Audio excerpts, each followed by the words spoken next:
Et bonsoir à toutes et à tous, très heureux de vous retrouver donc pour cette nouvelle émission, édition de l'heure du crime et dernière émission en direct effectivement du 22 rue Bayard. Et demain, comme le rappelait Marc-Olivier Fogiel, nous nous retrouverons avec tout le monde, voilà, avec toute la famille, à Neuilly-sur-Seine, voilà, avenue Charles de Gaulle.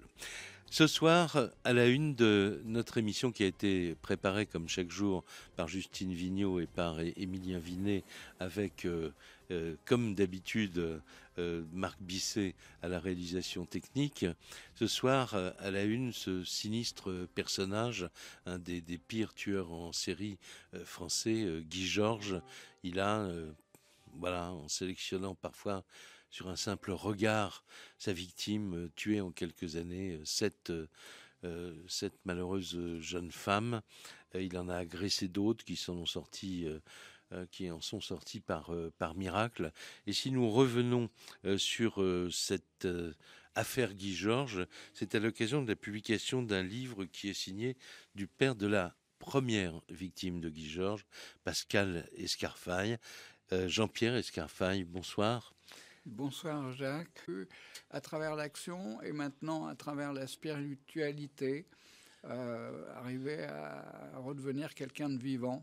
Oui, à vous reconstruire, parce que c'est évidemment la question que tout le monde a dans la tête quand on rencontre un proche d'une victime. C'est un monde qui s'écroule. Vous l'écrivez d'ailleurs dans ce livre dont le titre est Assassiné, tu vis dans l'éternité, un livre qui vient de paraître aux éditions Michel de Maulle et qui pose la question de l'espace, du temps, finalement de la persistance après la mort. Alors, est-ce qu'il faut dire la vie? Et qui pose la question de l'espace, du temps, finalement de la persistance après la mort. Alors, est-ce qu'il faut dire la vie après la mort? En tout cas, c'est pas un livre de spiritisme, hein, on peut le dire tout de suite. On peut rappeler que vous êtes docteur en sciences aussi et que ça aurait été étrange de votre côté. Mais pour vous, c'est une manière, en fait, ce livre dédicacé comme les précédents que vous aviez écrits, de parler avec votre fille au présent. Tout à fait. Tout à fait. Et pour moi, elle est là, dans une autre pièce. On ne peut pas se parler, malheureusement, mais elle existe. Et c'est de ça que je voudrais parler dans ce livre. Ah oui, parce que vous dites, on en parlera beaucoup plus longuement à la fin de l'émission, mais vous dites, permettez, je résume comme ça, parce que je viens vraiment de recevoir le livre, mais vous dites, en fait, depuis la nuit des temps, les hommes s'interrogent sur l'espace, l'univers, sur ce qui se passe après la mort. Et là, dans notre siècle, le 21e, la science vient un peu à la rencontre de ces intuitions du lointain passé, sans nous donner encore la clé, mais vous en donnez quelques-unes, peut-être, quelques hypothèses, et on en parlera ensemble si vous le voulez bien. À côté de vous, Michel Marie, vous connaissez. Bonsoir Michel. Bonsoir Jacques. Grand reporter et grand connaisseur des affaires criminelles qu'il suit pour son journal Le Nouveau Détective. Vous avez, s'agissant de Guy Georges, suivi cette enquête au long cours, parce qu'il faut dire qu'il y a eu 7 ans d'enquête et on va parler des méandres de cette enquête, des erreurs, c'est difficile de parler des erreurs de l'enquête après coup, mais pendant très longtemps, c'est vrai que plusieurs équipes de policiers pensaient avoir affaire à au moins 2 tueurs en série, et puis il s'est avéré après que c'était une seule personne. Vous avez assisté aussi au procès, bien sûr, Michel Marie. Oui, tout à fait. J'ai suivi de très près tous ces crimes. Et c'est vrai que la brigade criminelle de Paris s'est heurtée à plein de difficultés. D'abord, pour relier tous ces crimes, en fait, ils l'ont fait tardivement, mais c'est toujours facile a posteriori de réécrire l'histoire. Bien sûr. Hein. Ce sont des hommes, ils avaient des crimes, ils enquêtaient sur des crimes séparément et puis finalement par l'ADN ils ont fini par les réunir. Ouais. Et donc après il y a eu effectivement des cafouillages, je pense qu'on y reviendra. Ouais. Mais on parlera de l'enquête beaucoup plus précisément tout à l'heure et puis on évoquera le procès, tout ça avec bien sûr des documents RTL. je reviens à vous, Jean-Pierre Escarfaille, parce que c'est vrai que quand on rencontre un proche de victime, on dit mais comment a-t-il fait ou a-t-elle fait pour se reconstruire? Comment peut-on continuer à vivre? Quel chemin est-ce qu'on parcourt? Quelles sont les embûches? Vous, dans ce livre, Assassiné, tu vis dans l'éternité, ça commence par un poème d'abord, mais après un petit texte qui dit ceci. Et je vais me permettre simplement de le lire pour que les auditeurs comprennent. Vous dites une nuit de janvier, il y a 16 ans, dans ma vie, il y a un avant et un après. À 3 heures du matin, un policier m'appelle. Nous sommes désolés, votre fille Pascal a été assassinée, sans doute par un rôdeur. 7 ans plus tard, ce rôdeur se révélera être Guy Georges, le tueur de l'Est parisien qui a violé et tué cette jeune fille rayonnante de joie de vivre. Voilà, à la fois tout est dit et rien n'est dit. Quel chemin avez-vous parcouru après cette annonce terrible? Je dirais que le début, c'est vraiment la descente aux enfers. C'est-à-dire que moi, j'ai été complètement tétanisé quand j'ai eu cette annonce. J'étais à côté de Montpellier, j'ai pris le premier avion pour Paris.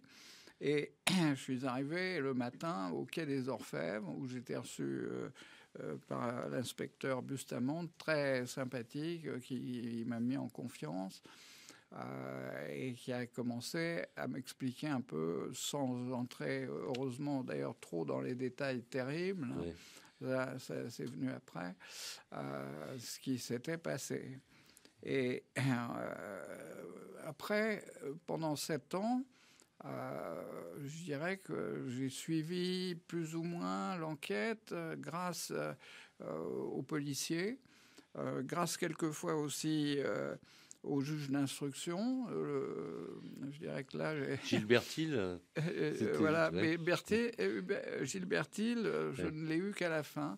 J'ai eu une première juge qui était très bien, qui menait les enquêtes de police avec beaucoup de constance et de qualité. Et j'ai pu voir après le dossier complet que j'avais demandé à mon avocat pour savoir comment ça s'était passé. Ils ont interrogé 600 personnes. Ça a été une enquête incroyable.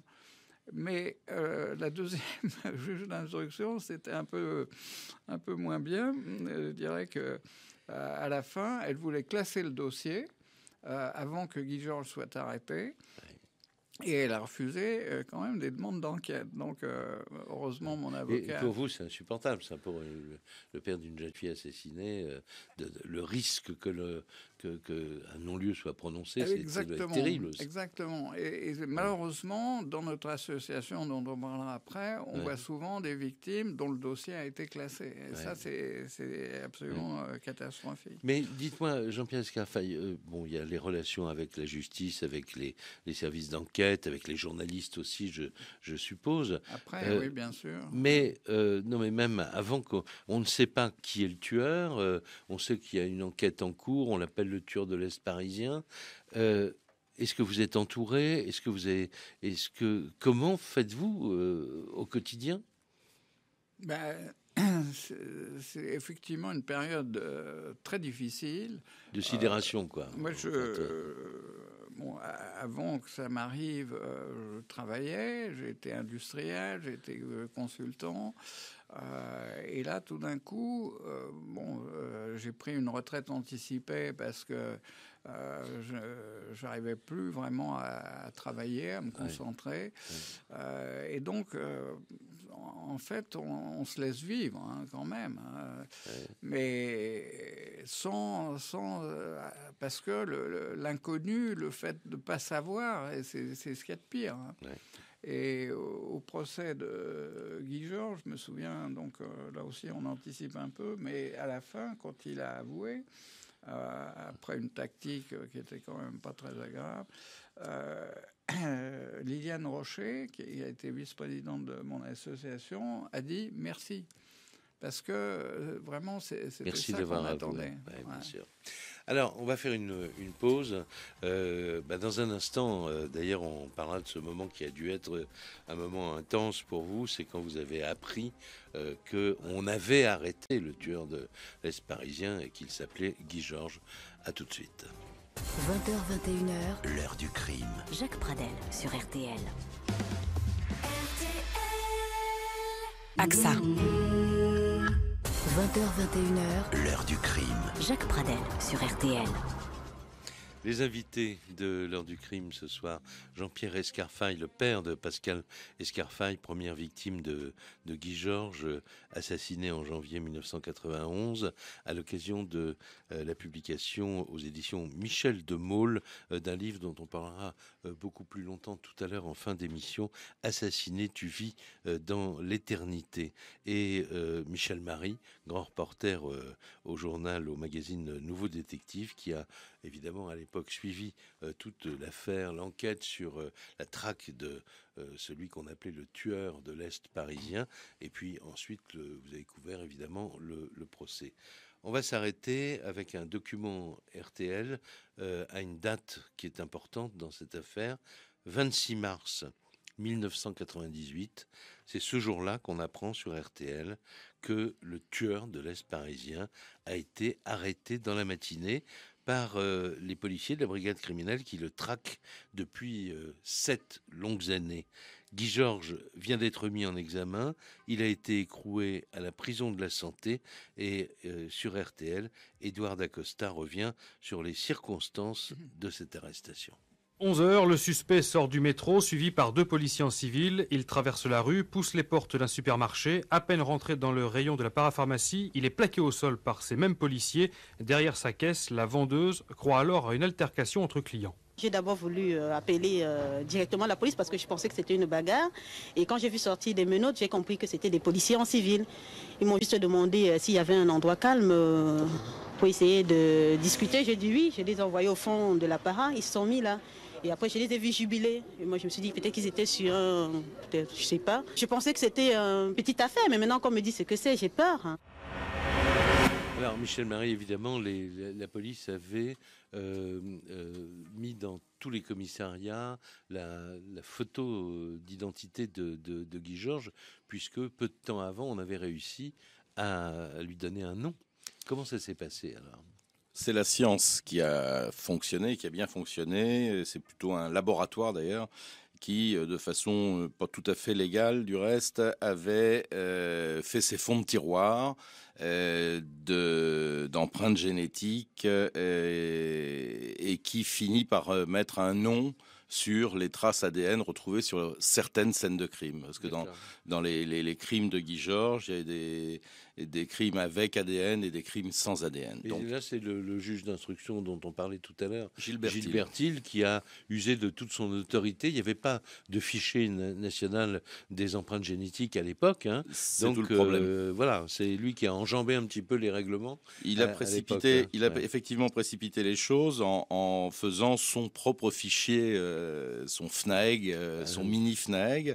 Et ça a fonctionné. Ces traces ADN retrouvées sur différentes scènes de crime donnent un nom, Guy Georges. Et à partir de là, la brigade criminelle va faire un travail remarquable. Ils traquent Guy Georges, ils savent qu'il va régulièrement toucher des subsides de l'État, je crois une sorte de RSA. Et c'est d'ailleurs là qu'il va être signalé. Et l'employé de cette entreprise va donner un signalement, notamment vestimentaire, très précis. C'est une chemise d'un espèce de bleu électrique. Et donc, sur les ondes radio de la police, on diffuse la tenue vestimentaire de Guy Georges. Et là, c'est le hasard ou la chance qui fait partie du talent, hein, disent toujours les policiers, qui fait que ces 2 policiers en civil croisent Guy Georges. C'est 2 inspecteurs, 2 jeunes inspecteurs. Il y avait notamment un inspecteur qui s'appelait Badevant. Son nom a de l'importance parce que c'était le fils de cet inspecteur qui est mort dans l'explosion de la BRB, dans l'explosion l'attentat du terroriste. quai de Gesvres. Quai de Ouais. Gesvres, voilà. Et donc, ce jeune inspecteur Badevant et son collègue voient cet individu qui colle à 100% avec le signalement qu'ils avaient, avec la photo qu'ils avaient, Ouais. la chemise bleue électrique, et là, il lui saute dessus, il le neutralise. Alors, Jean-Pierre Escaffaille, comment vous apprenez la nouvelle? Ils vous appellent, les policiers? Comment ça se passe? Effectivement, je ne savais même pas que, bien sûr, le fameux Guy Georges était assassin de ma fille. Et heureusement, il s'est vanté d'avoir assassiné une jeune fille rue de Lambre, là où habitait ma fille. Donc, Dans ses premiers aveux, quoi. Ça garde à vue. Les premiers en fait, aveux ouais. avec Thiel, Oui. ça a été, je dirais, une chance énorme, parce qu'il n'y avait pas d'ADN. Oui. Donc, il n'y avait pas de preuve directe. Et Oui. puis, donc là, j'ai été prévenu par la police. Et ça a été un soulagement incroyable, évidemment, d'apprendre que... Parce que vous pouviez mettre un nom et savoir qu'il y aurait... C'est le procès, la perspective du procès. Qu'est-ce qui apaise dans ces cas-là? C'est le fait de savoir qui c'est, et puis de se dire qu'il va y avoir un procès sur lequel on va pouvoir essayer influer. D'avoir des réponses et puis, voilà. aux questions. Oui. Ouais. Et donc, ça a été un premier moment très important, c'est sûr. Oui. Et puis après est arrivé le procès. Ouais. Alors, on va parler du procès tout à l'heure, mais là, je reviens à vous, Michel Marie. En fait, quand on identifie Guy Georges, effectivement, on est très content de pouvoir arrêter le fameux tueur de l'Est parisien. Mais du coup, on peut remonter le temps et faire son histoire. Et son histoire judiciaire, elle est terrible parce que c'est un récidiviste, parce qu'il a déjà été incarcéré pour de longues années, pour des viols, et que il a échappé pendant des années au filet de la police, quoi. Oui, c'est exact, mais le problème de cette période 91-97, on n'avait pas le fameux fichier national des empreintes génétiques. Oui. Et donc, il était... Pardonnez-moi de vous couper, mais quand on découvre ce qu'il a fait, enfin, l'été 81, il vient s'installer à Paris. Là, il boit comme un trou, il fume des joints toute la journée, il se prostitue occasionnellement. On refait toute son histoire. Et puis, on découvre qu'en février 83, il est condamné à 18 mois de prison, déjà pour l'agression d'une jeune femme dans un parking. Et puis, l'année suivante, 84, il profite d'une permission de sortie, déjà, pour violer une autre jeune femme à qui il porte un coup de couteau à la gorge, encore dans un parking. Ça se passe à Nancy. Et c'est lorsque... Alors, il va être condamné aux assises, et en janvier 91, il va avoir une permission de sortie, et c'est peut-être pendant cette permission de sortie qu'il va tuer sa première victime, votre fille, quoi. Ouais. Et c'est une permission de sortie où il devait rentrer tous les soirs en prison. Et là, il prend le train pour Paris, pour la gare Montparnasse, puisqu'il était emprisonné en Bretagne. Et le résultat, c'est qu'il se met à rôder dans le coin et il s'arrête dans un bistrot un soir. Ma fille rentrait d'un dîner avec des amis et comme il l'a dit, il flash dessus, il la suit et il met le pied dans la porte de l'immeuble pour la suivre jusqu'à son appartement. Et là, voilà. On va faire une pause tout de suite et on se retrouve tous ensemble dans un tout petit instant. Jacques Pradel sur RTL, l'heure du crime. La musique sur RTL, c'est ça. RTL vous joue les tubes d'aujourd'hui, mais aussi les plus grands classiques. Toute la journée, vos artistes préférés sont sur la première radio de France. On aime la musique sur RTL. L'heure du crime. Jacques Pradel. Jusqu'à 21h sur RTL. L'heure du crime avec ses invités, Jean-Pierre Escarfaille, le père de Pascal Escarfaille. Donc on évoque Guy Georges, le parcours sanglant de ce tueur en série. Et maintenant avec Michel Marie qui a suivi également l'intégralité du procès de Guy Georges en 2001. Nous allons évoquer ce procès. D'abord avec un l'archive sonore d'RTL, si je la retrouve, c'est l'ouverture donc de ce procès. La date exacte que je cherchais, c'est le 19 mars 2001. Et Xavier Bénéroso sur RTL, qui va suivre ce procès, donc pour notre station, dresse le portrait de ce tueur en série. Il est intelligent, beau, puissant et débrouillard.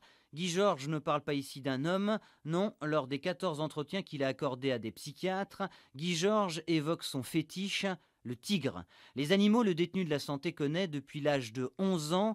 Il se forme à l'exercice de la cruauté liée à la recherche de l'excitation, écrivent les experts. Le petit Guy est braconnier, autrement dit chasseur hors la loi. C'est lui qui pose les collets pour les lièvres et les lapins, lui qui tue les poules d'eau au lance-pierre, lui qui achève et dépaisse le gibier, lui qui coupe la tête aux poules. Il porte toujours un couteau. Et c'est la chasse. Guy Georges l'avoue devant les psys, oui, il y a des similitudes entre cette traque et ces nuits d'errance dans Paris à la recherche des victimes, sans aucune ressemblance, mais toute mignonne. La traque, pour lui, c'est un plaisir, très différent de la drague. Il est prédateur dans la capitale, armé de son opinel, pas motivé par une envie purement sexuelle. Avant d'être arrêté, Guy Georges avait pris comme pseudonyme Joe, un personnage de Tom Sawyer, un héros négatif, méchant, dit-il, que personne n'aime, car c'est un Indien, un trappeur. Encore une référence à la chasse. Le tueur de l'Est parisien ajoute encore « Je sais rester calme comme l'eau qui dort, mais lorsque c'est parti, je suis d'une violence terrible. » On a presque envie d'ajouter « Comme son faux favori, le tigre ». Alors, Michel Marie, en tant que journaliste, donc vous êtes là. Je ne sais plus combien de temps a duré ce procès. 2 ou 3 semaines dans ma mémoire. Qu'est-ce qui vous reste aujourd'hui de ces différentes... J'ai plusieurs images de ce procès. C'est au début, à l'ouverture de ce procès, c'est l'arrivée de Guy Georges dans le box qu'on ne connaissait que par la fameuse photo qui avait été diffusée à l'époque où il avait le nez un petit peu éraflé suite à un accident de scooter. Et là, on voit un jeune homme plutôt propre sur lui, avec un t-shirt vert, si j'ai bonne mémoire, ou un switch vert. Très calme, très posé, presque poli. C'est vrai qu'il y avait un décalage entre celui qu'on imaginait, le monstre qu'on imaginait, et le personnage qu'on avait sous les yeux. Et l'autre chose qui m'a saisi, c'est en face de cet accusé, il y avait toutes les parties civiles, les parents des différentes victimes, vous bien sûr, monsieur Escarfaille, et puis il y avait une survivante. Je ne donnerai pas son nom de famille, c'est Elisabeth. Elle était paralysée, non pas de ce qu'elle avait vécu avec Guy Georges, mais parce que ultérieurement, à Biarritz, je crois, elle avait eu un accident de surf et elle s'était fracturée la colonne vertébrale. Et elle était le témoin d'une agression. Elle était une espèce de mémoire vivante. Elle s'était un peu trompée d'ailleurs sur la description physique. Quand elle avait donné les éléments pour le fameux portrait robot. Mais oui, et bon, elle a de toute bonne foi évidemment dit ce qu'elle avait cru voir. Et c'était saisissant de voir cette réunion finalement de cette fille sur sa chaise roulante et Guy Georges dans son box. Et puis il y a les fameux aveux. Oui, parce qu'il faut dire que l'enquête a prouvé que Guy Georges, il a avoué en garde à vue, mais au moment du procès, Jean-Pierre Escarfaille, il se rétracte. Absolument. Et il ne disait plus c'est lui. Donc ça a été terrible pour vous, ça. C'était apparemment, après, d'après ce qu'on m'a dit, une tactique pour essayer d'émouvoir le jury à la fin avec des aveux de dernière minute. Ah, vous pensez que c'est une séquence qui avait été préparée? C'est la tactique dite de Vergès.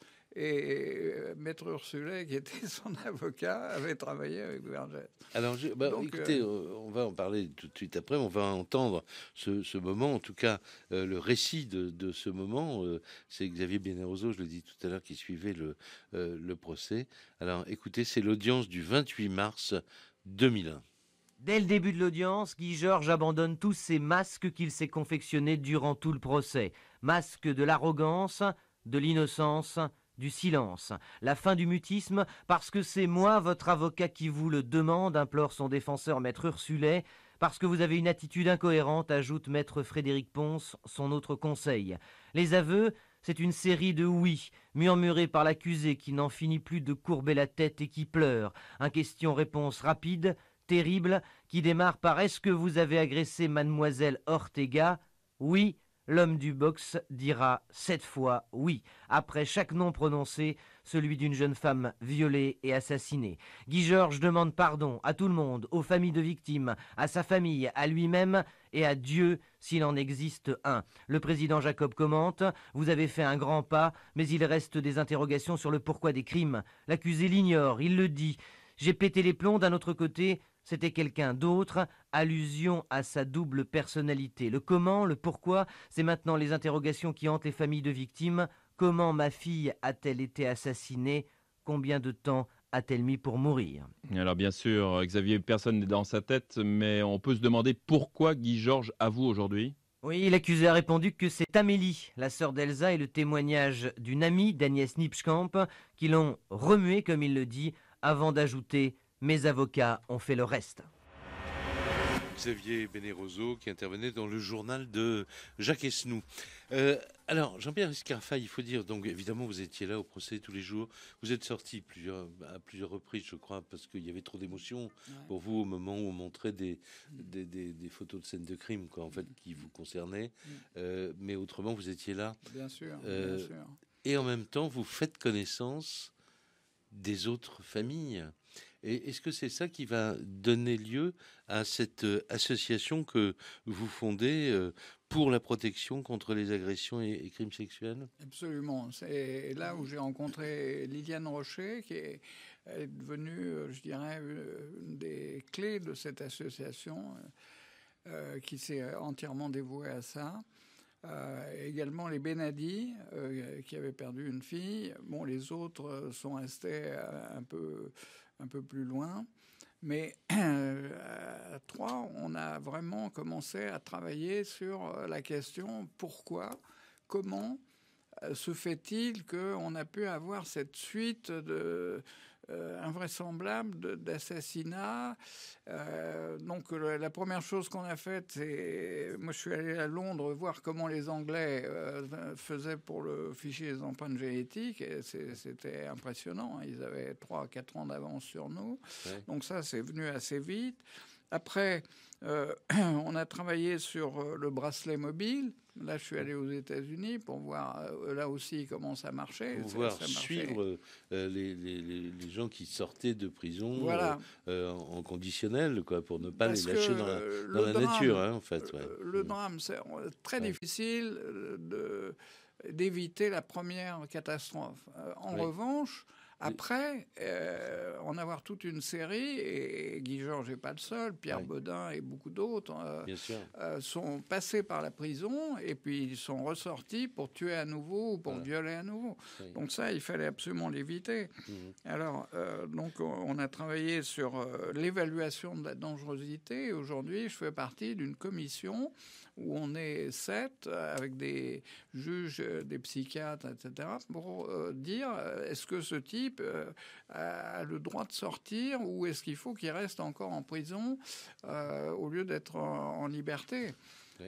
Et donc ça, c'est un grand progrès. On va se retrouver dans un tout petit instant. On va faire une pause rapidement. On va continuer à parler de l'association qui existe toujours aujourd'hui. Et puis, avec vous, Michel Marin, on n'a pas parlé du moment du verdict. Il est quand même important de rappeler ce moment. Et j'évoquerai aussi une phrase qui a pu choquer les familles, mais qui a été prononcée par Daniel Zaguri, l'expert psychiatre, à propos de Guy Georges. 20h, 21h, l'heure du crime. Jacques Pradel sur RTL.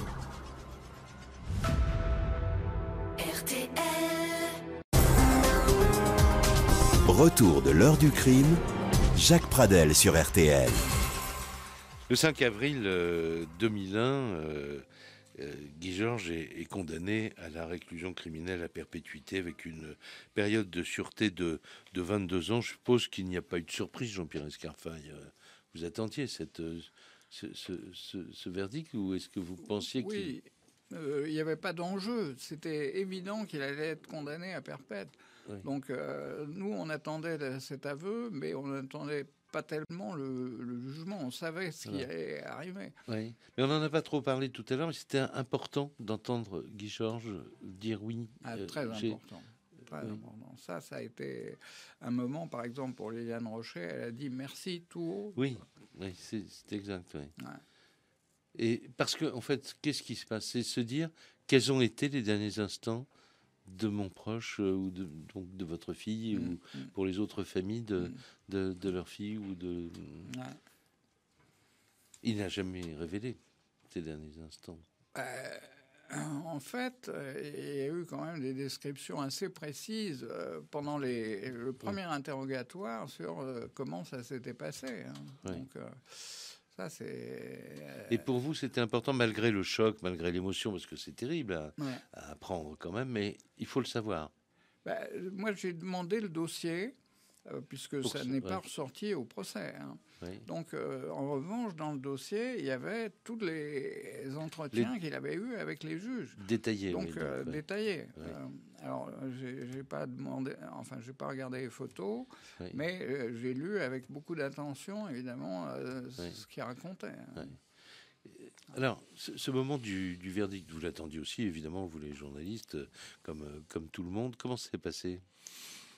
C'était sans surprise, vous l'avez dit tout à l'heure, c'était le maximum à l'époque encouru et on ne pouvait pas imaginer qu'il soit condamné à autre chose qu'à la réclusion criminelle à perpétuité avec la peine de sûreté maximale. Je pense qu'effectivement pour les parties civiles c'était un soulagement parce qu'à défaut d'avoir les détails entre guillemets, il y a au moins la reconnaissance des crimes, c'est-à-dire les fameux aveux.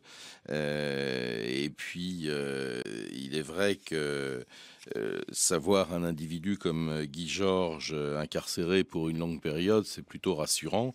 Et d'ailleurs il le dit lui-même, qu'il vaut mieux qu'il reste en prison pour ne pas avoir à recommencer ses crimes. Alors là, vous me précédez parce qu'effectivement, c'est la phrase que je voulais citer de Daniel Zaguri, l'expert psychiatre bien connu, qui s'est exprimé devant la cour en disant, ça je ne sais pas si ça a été apprécié par les familles, mais il n'est ni un monstre ni un fou, il n'est pas un malade mental, et il conclut, Daniel Zaguri, en disant « L'expert le plus sévère, c'est Guy Georges lui-même », puisque, comme vient de le rappeler Michel Marie, puisqu'il dit que s'il reste en prison, il ne recommencera pas.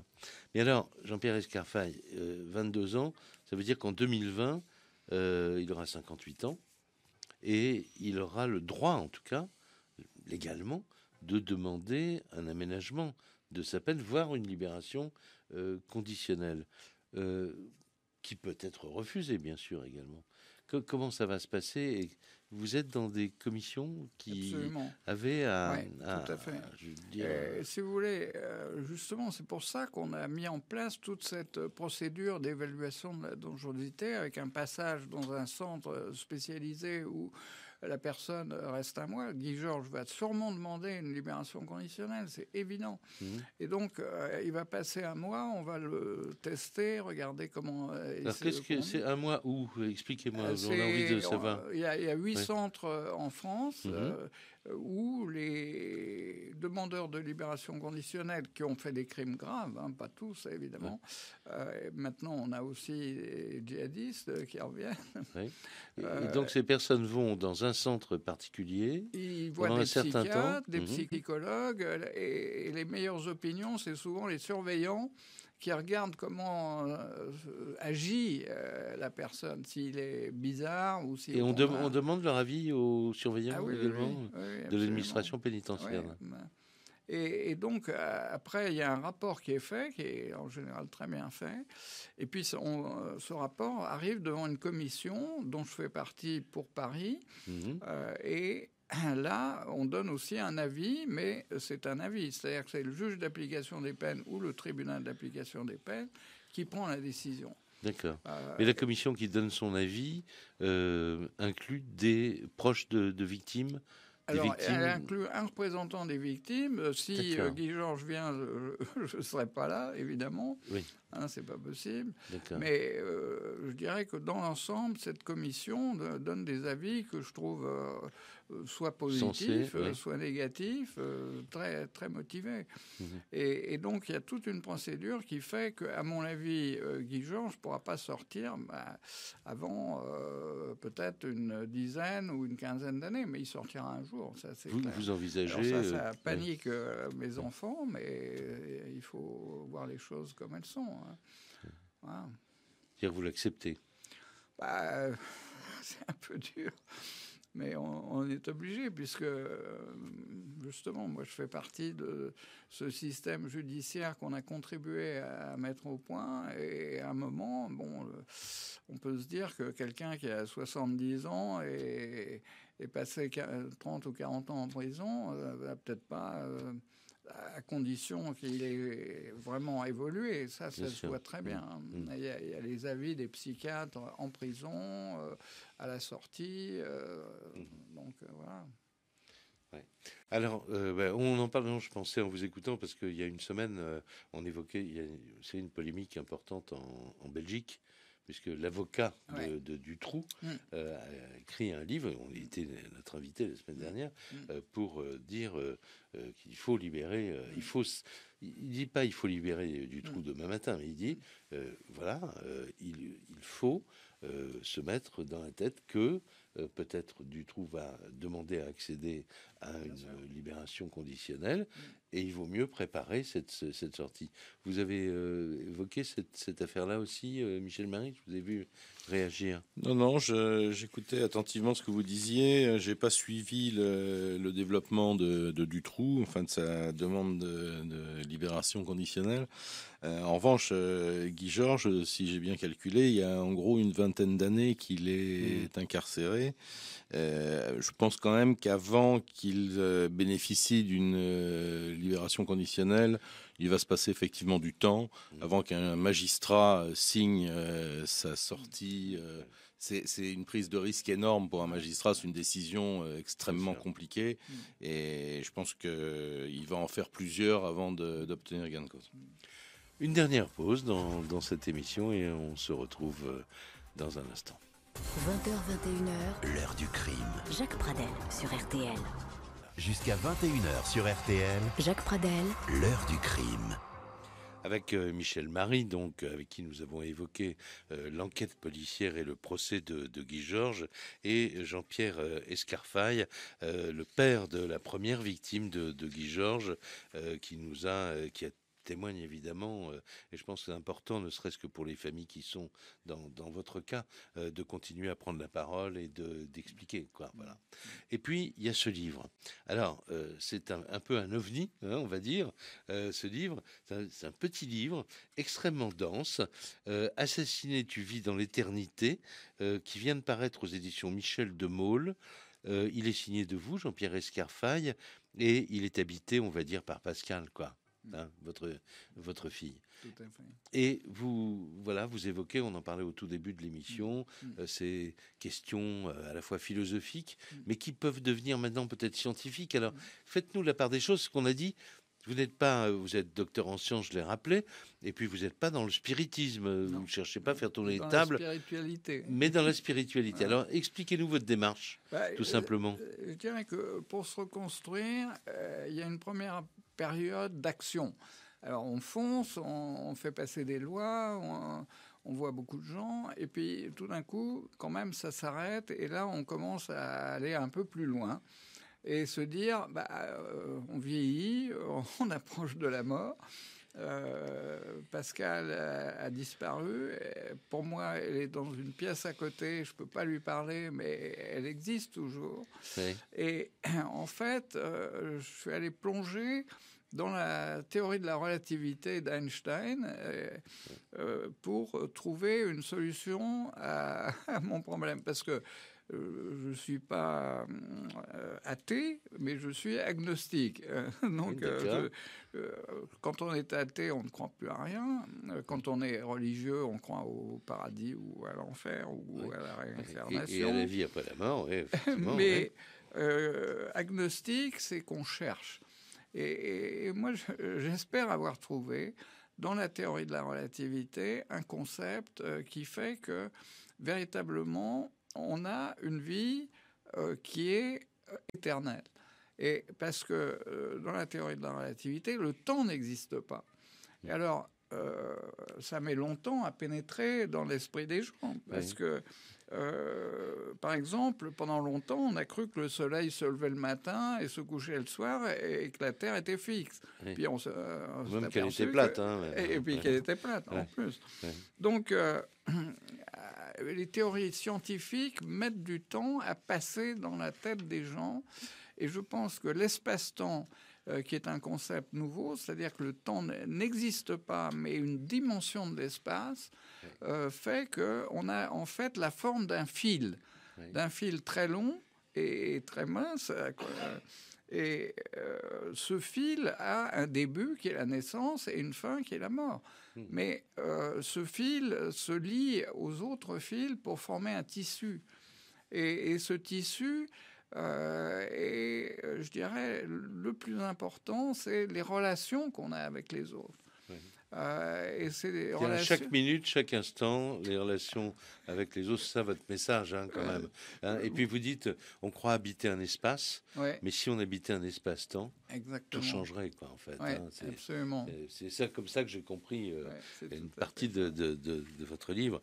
Je voudrais, là on arrive vraiment à la fin de l'émission, je voudrais que... J'ai rappelé que vous étiez docteur en sciences et je voudrais lire le dernier paragraphe et la phrase qui précède le dernier paragraphe, parce que ça, on sent que c'est le scientifique qui l'a écrit. Restons les pieds sur terre et le cœur dans le ciel. Et vous continuez, soyons persuadés que chaque instant est la trame de notre vie et celle des autres, que chaque minute de notre propre vie et de notre relation avec ceux qui nous entourent a de l'importance. Il nous faut penser, prévoir, agir pour que dans cette étoffe, les couleurs du bonheur soient plus présentes et éclatantes que le noir. Je vous remercie beaucoup parce que c'est d'abord il y a une écriture qui est très belle dans ce livre et c'était médité parce que finalement ce sont des sujets qui intéressent tout le monde. Assassiné, tu vis dans l'éternité, c'est le titre de ce livre donc de Jean-Pierre Escaffa qui vient de paraître chez Michel de Maulle, l'éditeur. Merci beaucoup également Michel Marie. Je vous dis à bientôt parce que vous occupez tellement d'affaires criminelles que... À bientôt, Jacques. Vous avez votre ronde serviette, selon l'expression. Et plus ici, ça sera plus au 22 rue Bayard. À partir de demain, on est du côté de l'avenue Charles de Gaulle. Ça ne m'a pas échappé. Mais ça sera un plaisir. Merci infiniment. Bonsoir Jean-Pierre Escaffa. L'émission est terminée. Est-ce que je peux ajouter quelque chose? Alors, je voudrais c'est un message personnel, j'ajoute dans 2 secondes.